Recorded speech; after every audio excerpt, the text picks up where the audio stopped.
دکتر در جریان انتخابات به وضوح دیدم که نظام ما از گسست و شقه رنج میبره. خب پس میخواستی از گسست و شقه لذت ببره، خب رنج ببره دیگه. من شاکیم آقای دکتر از اونی که اولین بار این فتنه ولایت آزار و عظماکش انتخابات رو مطرح کرد. مریضیم که هر 4 سال یه بار یه لگد محکم تر از قبل بزنیم به نظام. دست به دلم نذار که خونه بدجور همه رو از خودیا میچینیم، 2-3 سری هم هرس و سلاخی اینا میکنیم، آخرش هم باز وسط کله عمامه عضما خراب میشه. همه هم جست التزام قلبی و این چیزا رو به عضما میگیرن که عین مرده نمیتونه از خودش بلند شه دفاع کنه. کدوم مرده های دکتر؟ همونی که تو مراسم ختمش گفتم مرحوم وصیت کرده کسی واسش گریه‌زاری نکنه. یک کونه که داشت گریه‌زاری اساسی میکرد دازد مرحوم غلط کرده، ما به عشقش گریه‌زاری میکنیم تا چشش دراد. خوشم اومد از ابتکار جنگ اول به صلح آخر همینجا تو دستگرمی مقام عظما رو به حد یک جنازه بلادفاع تنزل داد. اگه استراتژیکی بودی میفهمیدی که من ندادم، ولی خب بیخیال. خواستم بگم که بیمایه فتیره، زور که نباشه همه سهم خودشونو میخوان، کاری هم دیگه به بدبختی های عظما ندارن. مرحوم ابوی همیشه میفهمودن بزن بهادر، عرض میکردم بله میفهمودن باباه به پسرش گفتش که دارم میرم و دست تو بیمارستان روانی بستری شم. گفت چقدر پول ازت میگیرن؟ باباه گفت 1,200. پسره گفت 600 میگیرم، فعلا اذیتت نمیکنم.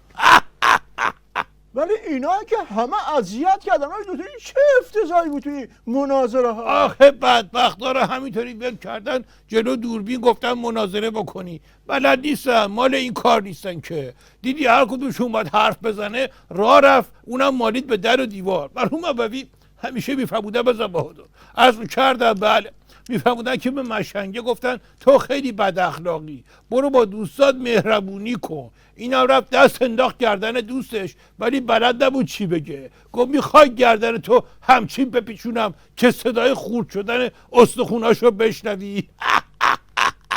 حالا این مشنگام حالیشون نیست که ملت کار ندارن که این از سر چی پاچه همدیگری گرفتن، که کار خودشونو میکنن. مرحوم ابوی همیشه میفهمودن بزن بهادر، عرض میکردم بله میفهمودن یه زنه با 2 تا مرد داشتن یه آخوند رو میزدن به قصد کشت، نش آخوند و از زیر دست اینا کشیدن بیرون. گفتن بابا چرا میزدین؟ خانم گفتش که حرف بی خودی زد. به آقای گفتن خب تو چرا میزدی؟ گفت ایشون خواهرمه، خب غیرتی شدم. به اون یکی آقای گفتن تو چرا میزدی؟ گفت بالا دیدم 2 نفر دارن آخوند میزنن، فکر کردم براندازی شده.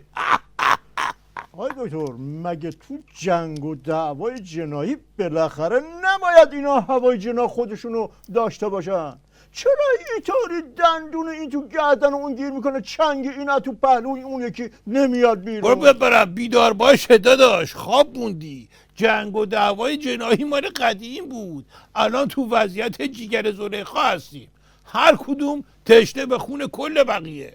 مرحوم ابوی همیشه میفهمودن بزن بهادر، عرض میکردم بله میفهمودن 3 تا داداش بودن، همش با هم جنگ و دعوا داشتن. بابا اومد از یه جایی شروع کنه مهر و محبت اینا رو بیاره. به یکیشون گفتش که فرض کن گرگ به اون 2 تا داداشت حمله بکنه، راستشو بگو به کدوم یکی کمک میکنی؟ داداشه گفت به گرگه. گفتین گرگ آقای دکتر یاد حاجی مصلحی افتادم. سال بعدیم در مورد دسته گلیه که این گرگ مشنگ به آب داده. کدوم یکیش؟ دسته گل زیاد به آب میده. منظورم مصلحی گیته که لو داده تو انتخابات 92 وقتی دیدن حاجی رفسنجانی ممکنه بزنه و ببره، اونی که نباید اسمشو بیارم گفت رد صلاحیتش کنیم. من فکر کنم از مصلحی گیت رد کردیم رفتیم تو مجری گیت. تو مثلا دیگه اسراری نبود تو نظام که بخوای لو بدی؟ داشتم در مورد مصلحی میگفتم که از این دسته گلا زیاد به آب میده. قدیما به عقلش شک میکردم چون نمیشناختمش، ولی الان خیلی بیشتر به عقلش شک میکنم چون میشناسمش. اتفاقا من چون خوب میشناسمش اصلا شک نمی کنم، خیلی هم مطمئنم که عقل درست حسابی نداره. ولی این قضیه بی‌اقتدارتر از مشنگی مصلحیه. این مثلا اومد خودزنی کنه ولی تیرش خطا رفت دوباره خورد وسط فک عضوا.